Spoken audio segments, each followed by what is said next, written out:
உண்மையாகவே பிளாஸ்ட் அப்படிங்கிற மாதிரி விட்டு கிளப்பியிருக்காரு. தற்குறி அரசியலுங்கிறத தொடர்ந்து கேள்விப்பட்டுக்கிட்டே இருக்கிறோம். தற்குறித்தனம்னா என்னன்னு எவன் பேசுகிறதுன்னு ஒரு இதே இல்லாமல் போச்சு. இது வரைக்கும் ஃபேக்டாக பேசுகிறதுன்னு பார்த்திங்கன்னா அண்ணாமலை ஒருத்தர் தான். அதை விட்ட சீமான் அப்பப்போ இதாக பேசுவார். இப்போ ஃபுல் டைமாக விஜய் திட்டுறதே ஒரு வேலையை வச்சுருக்கிறாரு. இப்படி இருக்கும்போது இதையும் தளபதி வேறு லெவலில் அட்ரெஸ் பண்ணியிருக்கிறாரு. யாரை தற்குறிங்கிறீங்க, இன்றைக்கி இருக்கிற அந்த தற்குறி நாளைக்கு உங்களுக்கு எப்படி கதற விட போகிறாரு அப்படிங்கிறத பேசியிருக்கிறாரு. எல்லாம் சூப்பராக இருக்குது, எல்லாம் செம்மையான ஸ்பீச்சு, இன்னும் எனர்ஜெட்டிக்காக இருக்குது. இன்னும் நிறையா பேர் உள்ளே வரத்துக்கான வாய்ப்புகள் இருக்கும் இந்த மாதிரி ஸ்பீச்செல்லாம் கொடுத்தா. பரவாயில்லையே அப்படின்னு. ஆனால் இப்போ என்ன பிரச்சனைனா அங்கே இருக்கிறது பூரா வெறும் ரசிகர்கள் மட்டும்தான். இது வரைக்கும் அவங்கள பார்த்ததே கிடையாது விஜயை. ஸோ அதனால் இப்போ இங்கே யார் வந்தாலும் தெருவில் வந்தார்னா எதிர்கட்சிக்காரங்களே அவர் திட்டுறவங்களே போய் நின்று பார்ப்பாங்க, விஜய் எப்படி இருக்கார், நேரில் ஒரு டைம் பார்த்துடலாம் அப்படின்னு சொல்லிட்டு. அவங்க நான் விஜய்ன்னு கிடையாது, எந்த அரசியல் தலைவர் வந்தாலும். இப்போ தான் ஆண்ட்ரியாவெல்லாம் கேள்வி கேட்குறாங்க, நீங்கள் போய் சேருவீங்களான்னு. எதுக்குடா ஆண்ட்ரியாவெல்லாம் போய் கட்சியில் சேருவீங்கன்னு கேட்குறீங்க? ஏன் இது வரைக்கும் ஒரு டாக்டரோ வக்கீலோ ரோட்டில் போகிறவனோ படிக்கிற பையனையோ பார்த்து நீங்கள் டிவிகேல சேருவியா, அரசியல் பற்றி நினைக்கிறேன், எனக்கு ஏன் கேட்கவே மாட்டுறானுங்கன்னு தெரில. ஸோ இதை தளபதி என்ன டிஸ்கஸ் பண்ணியிருக்காருங்கிறதையும் பார்ப்போம். தளபதி டோட்டலாக காஞ்சிபுரம் மாவட்டத்தை பற்றி அவ்வளோ அழகாக பேசியிருக்கிறாரு. என்னெல்லாம் பிரச்சனைகள் சந்திச்சுட்டு வராங்கங்கிறத. அதில் முக்கியமாக பஸ் ஸ்டாண்ட் எடுத்து வைக்கிறாரு. ஒரு நல்ல பஸ் ஸ்டாண்டு கட்டி 60 வருஷம் ஆச்சு, இப்போ வரைக்கும் அதை சீரமைப்பு பண்ணலை. அண்ணா பிறந்த ஊருங்கிறத ஸ்ட்ராங்காக பதிவு பண்ணுறாரு. சில விஷயங்கள்லாம் தளபதி பண்ணுறது அப்படியே ஒரு ஜிம்மிக்ஸ் மாதிரி தெரியும். எல்லாம் தான் பண்ண வேண்டியிருக்கு. ரொம்ப படித்த புத்திசாலிகள்னால் ஏதாவது குறை சொல்லிகிட்டே இருந்தீங்கன்னா அப்புறம் என்ன தான் பண்ணுறது? இப்போதைக்கு தளபதிக்கு இவ்வளோ ரசிகர்கள் இருக்காங்க, பாமர ஜனங்களுக்கு புரியுது. வெறும் படித்தவங்க மட்டும்தான் ஓட்டு போடணும் அப்படிங்கிறது இல்லை. அவங்க அறிவுக்கு என்ன எட்டுமோ அதை தான் பேச முடியும், அதை தான் புரியும். அதே மாதிரி ரொம்ப அறிவு சார்ந்து இருக்கீங்க அப்படின்னாலுமே அதுக்கும் தான் அட்ரெஸ் பண்ணுறாரு.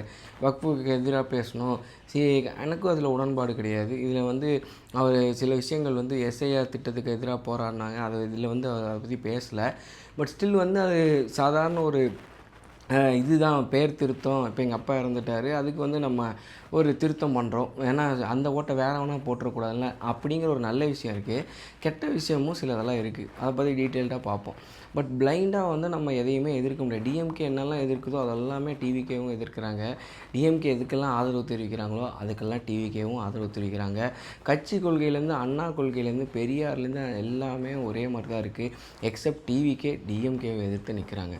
ஸோ அது எந்த அளவுக்கு மாஸ்டர் மைண்ட் பிஹைண்ட் யாராக இருக்காங்களா அந்த அளவுக்குலாம் நம்ம யோசிக்க ஆரம்பிச்சிட்டோம். போக போக தான் தெரியும். நம்ம எதையுமே கணித்து, ஏன்னா வந்தவன் பூரா அப்படி தான் பண்ணியிருக்கான். கமல் சார் முதற்கொண்டும் அதை தான் பண்ணியிருக்காரு. ஃபெய்த்தை உடச்சி ஒரு நடிகை நம்பக்கூடாதுங்கிறதுக்கு ஒரு பேட் எக்ஸாம்பிளுங்கிற மாதிரி செட் பண்ணிட்டு போயிட்டார். ஆனால் இங்கே விஜய் சரி பாலிடிக்ஸ் வராரு, என்ன பேசணும்னு எதிர்பார்க்குறோம். அவர் பேசுகிறாரு, காஞ்சிபுரத்தில் இந்த பிரச்சனை இருக்குது, மணல் கொள்ளையடித்ததுக்கு கணக்கு சொல்கிறாரு, இத்தனை கோடி அடிச்சிருக்காங்கன்னு. அதுக்கு கோர்ட்டில் ஆதாரம் இருக்குது. ஸோ இடி இதில் இருக்குது அப்படிங்கிறாரு. ஸோ எதுக்கு மேலே என்ன அட்ரஸ் பண்ணுறது? இனிமேல் வரப்போகிற தேர்தல் வாக்குறுதிகளை எவனும் காப்பி அடிக்காமல் இருக்கணும்னு ப்ராப்பராக சின்னதாக ஒரு துணுக்கு மாதிரி கொடுக்குறாரு. அனைவருக்கும் வீடு அப்படிங்கிற மாதிரி அது சாத்தியமா அப்படிங்கிறது டவுட்டு தான். அவ்வளோ முடியுமா? 1000 ரூபா மகளிர் உரிமை தொகை கொடுக்குறதுலேயே நம்ம தமிழ்நாடு எவ்வளோ கடன் வாங்குகிறாங்க அப்படிங்கிறது நமக்கு தெரியும். ஒரு வீடுங்கிறது சாத்தியமா? அதுக்கப்புறம் அனைவருக்கும் டிகிரி, இந்த மாதிரி நிறையா விஷயங்கள் சொல்கிறாரு. இதெல்லாம் நம்புற மாதிரியா இருக்குது அப்படின்னு கேட்டால், அவர் கடைசியாக ஒரு வார்த்தை ஆட் பண்ணுறாரு. மினிமம் ஒரு மோட்டார் சைக்கிள் இருக்கணும்னு சொல்லிவிட்டு, ஒரு கார் வசதிகள் இருந்தால், பொருளாதாரம் ஒத்துழைத்தால் அப்படின்னா அந்த பொருளாதாரத்தை மக்கள் சம்பாதிக்கிறதுக்கு வழிவகுப்போம்ங்கிறதான் முடிக்கிறார். வந்தோடனே எல்லாத்துக்கும் ஃப்ரீயாக வீடு தர போகிறோம் அப்படின்னு சொல்லிட்டு கடைசியில் மோடி 2 லட்ச ரூபா போடுறேன்னாருன்ற மாதிரி திருப்பி அந்த கதையை ஒரு நரேட்டிவ் செட் பண்ண முடியாது. இன்னொரு எம்எல்ஏ என்ன சொல்கிறாருன்னா, இன்னும் நீ இன்னும் ஒரு பொதுமக்கள் ஒருத்தர் என்ன சொல்கிறாருன்னா, இன்னும் வரவே ஆரம்பிக்கல, இன்னும் தண்டவாளம் எடுத்து வெளியே விட்ருவோம் அப்படிங்கிறாங்க.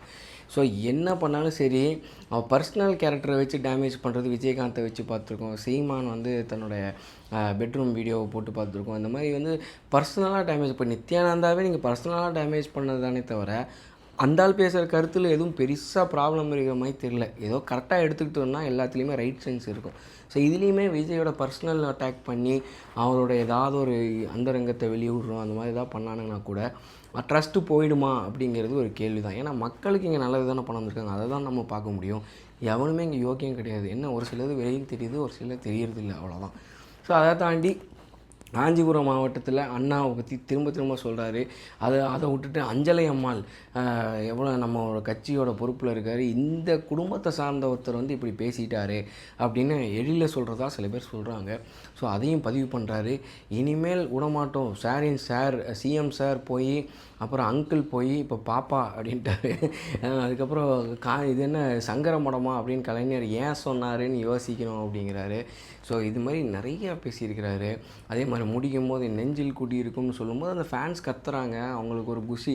இது வந்து தொண்டர்களோ பொதுமக்களோ இல்லை, இப்போ நம்மளாம் பொதுமக்கள். நான் போய் விஜய் இப்படி சொன்னோடனே கத்த மாட்டேன், ஆனால் வீடியோவில் பார்க்கும்போது அவங்க கத்துறதுனால எந்த கூஸ் பம்ப்ஸும் கிடையாது. இப்போ கான்சர்ட் போனீங்கன்னு வைங்க, ஏஆர் ரஹ்மான் கான்சர்ட், வித்யாசாகர் எல்லாத்துக்கும் போகிறானுங்க இன்றைக்கி பசங்க.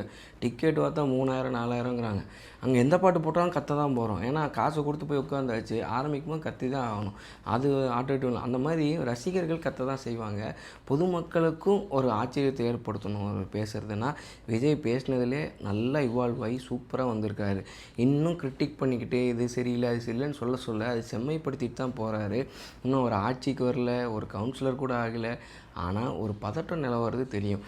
பட் ஓட்டு அரசியல் வந்துட்டால் கண்டிப்பாக டிவிகேவால் அடிக்க முடியுமாங்கிறது ஒரு பெரிய டவுட்டு தான். 20% சொல்கிறாங்க ரீசெண்டாக இவருடைய சர்வே படி. அப்படி பார்த்தா கூட 2 கோடி அந்த ஓட்டு வித்தியாசத்துலலாம் ரொம்ப கஷ்டம். ஒரு தொகுதிக்கு 234 தொகுதிக்கு பிரித்தோம்னா 2.5 லட்சம் ஓட்டு இல்லை ஒரு 3 லட்சம் ஓட்டு விழுகிறதுங்கிறதே ஒரு குதிரை கொம்பு தான்.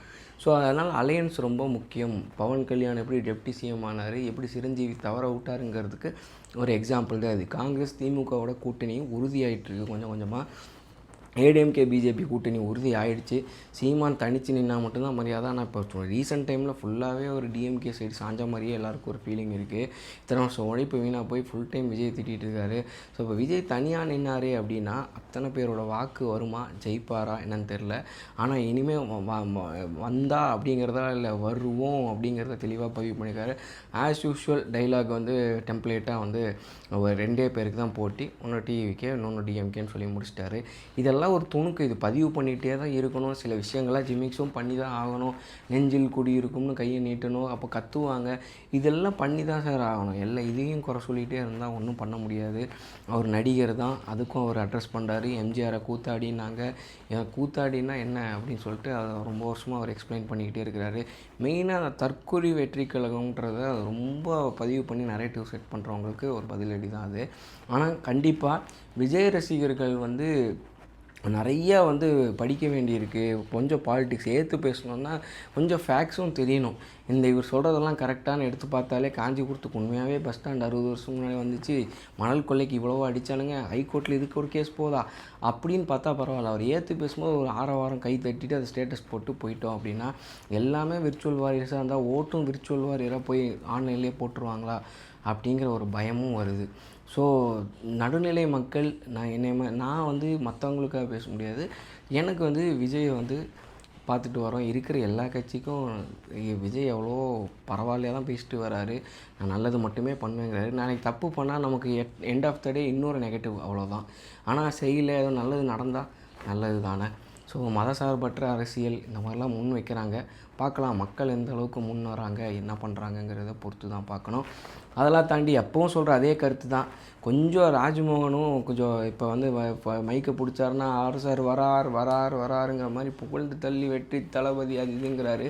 ரசிகர்களுக்கு உற்சாகமாக இருக்கும், மக்களுக்கு எனக்கு அது சரியாக படலை. திருப்பி அதே ஃப்ளெக்ஸ் கல்ச்சர், திருப்பி அதே மாதிரி கூட்டம் கூடுறது ஒரு இதுக்காக, அது நாங்கள் யாருமே விரும்பலை. இளைஞர்களை கூப்பிட்டு பேச வைக்கணும், மைக்கை பிடிச்சி இளைஞர்கள் தான் இது பண்ணணும். அங்கே வந்த காஞ்சிபுரம் சார்பாக நிற்கிற ஆள் கூட அந்த ஏஜ்காரங்களை தான் நிப்பாட்டியிருக்கீங்க. இளைஞர்கள் கடைசி வரைக்கும் எப்படியோ இதுக்குள்ளே அரசியலுக்குள்ளே வர முடியுமா அப்படிங்கிறது ஒரு பெரிய டவுட்டு தான். இப்போதைக்கான இளைஞர்கள்னு பார்த்திங்கன்னா ராகுல் காந்தி, விஜய், உதயநிதி ஸ்டாலின் இவங்களாம் தான் தலைவராக இருக்கிறாங்க. பொறுத்திருந்து பார்ப்போம். உங்களுக்கு நேற்று காஞ்சிபுரத்தில் தளபதி பேசினது எந்த அளவுக்கு பிடிச்சிருந்ததுங்கிறதையும் கமெண்ட்ஸில் ஷேர் பண்ணுங்கள்.